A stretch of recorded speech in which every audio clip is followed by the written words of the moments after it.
আপনারা জানবেন যে আজকের বিক্ষোভের মূল যেটা কারণ সেটা হলো ভারতে আমাদের নবী রাসূল সাল্লাল্লাহু আলাইহি সাল্লাম এবং ইসলাম ধর্মকে নিয়ে কটূক্তি করা হয়েছে। আমরা বাংলাদেশের রংপুর থেকে তাদেরকে হুঁশিয়ার করে দিতে চাই, কোনো ধরনের সাম্প্রদায়িক সহিংসতা সৃষ্টি করার চেষ্টা করলে আমরা এর সমস্ত জবাব দেব। এবং আমরা এখান থেকে আমাদের সরকারকে উদাত্ত আহ্বান এবং অনুরোধ জানাবো যে আমাদের এই ভূখণ্ডকে উত্তপ্ত করার জন্য যত ধরনের তারা ষড়যন্ত্র করার চেষ্টা করুক না কেন, এটার জন্য যেন অবশ্যই কূটনৈতিকভাবে তারা চাপ প্রয়োগ করে। এবং তারা যদি তাদের এই বক্তব্য উইথড্র না করে, তাহলে বাংলাদেশেও তাদের যে আমাদের যে পারস্পরিক সম্পর্ক, আমাদের যে কূটনৈতিক সম্পর্ক, প্রয়োজনে এই সম্পর্কে বাধা পড়বে। এবং আমরা এই জন্য সরকারকে অনুরোধ করব এবং চাপ প্রয়োগ করব। বৈষম্য বিরোধী ছাত্র আন্দোলনের মধ্যে আমরা স্বৈরাচার সরকারকে ইতিমধ্যেই বাংলাদেশ থেকে পতন করে দিয়েছি। আমরা দেখতে পাচ্ছি যে ভারতের কিছু দালাল এবং পেটোক্তা বাহিনী আছে যারা আল্লাহর রসুলকে কটূক্তি করেছে।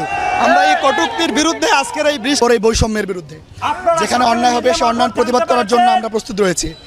আমরা ইতিমধ্যে ঘোষণা দিয়েছি আমাদের বাংলাদেশের যে হিন্দু ভাইরা রয়েছে তাদের সামনে দুর্গাপূজা আসছে, আমরা অলরেডি প্ল্যান করে ফেলেছি। তাদের দুর্গাপূজার নিরাপত্তার জন্য আমরা নিজেরাই সেখানে পাহারা দেব। আমরা টিম রেডি করেছি এবং সামনে পাহারা দেওয়ার জন্য আমরা প্রস্তুত রয়েছি। এর মধ্যে দিয়ে আমরা জানাইতে চাই যে বিশ্বে যে কোনো জায়গায় যে কোনো বৈষম্য হোক, বৈষম্য বিরোধী ছাত্র আন্দোলন বৈষম্যের বিরুদ্ধে এই প্ল্যাটফর্ম সার্বক্ষণিক আমরা বৈষম্যের বিরুদ্ধে লড়ে যাবো ইনশাআল্লাহ। মুহাম্মদ সাল্লাল্লাহু আলাইহি সাল্লামের চরিত্র নিয়ে বিশ্বের 700 কোটি মানুষ তার চরিত্রের ব্যাপারে প্রশ্নবিদ্ধ।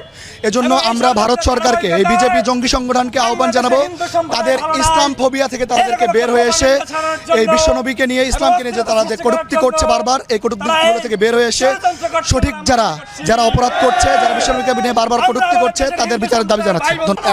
ইদানিং দেখতে পাচ্ছি যে মুসলমানদের উপর বিভিন্ন দিক থেকে আমাদের উপর অত্যাচার করা হচ্ছে।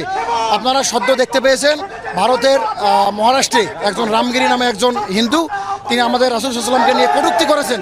এজন্য আমরা সারা বিশ্বের মুসলমান তার বিরুদ্ধে আমরা অ্যাকশন নিচ্ছি।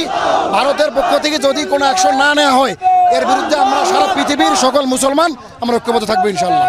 আজকে মহানবী সাল্লাল্লাহু আলাইহি ওয়াসাল্লামকে নিয়ে ভারতে যে কটূক্তি হয়েছে, এর প্রতিবাদে রাস্তায় নেমেছে এখানে রংপুরে বিভিন্ন শিক্ষা প্রতিষ্ঠানের শিক্ষার্থীরা রয়েছে, পাশাপাশি বেগম রোকেয়া বিশ্ববিদ্যালয়ের শিক্ষার্থী।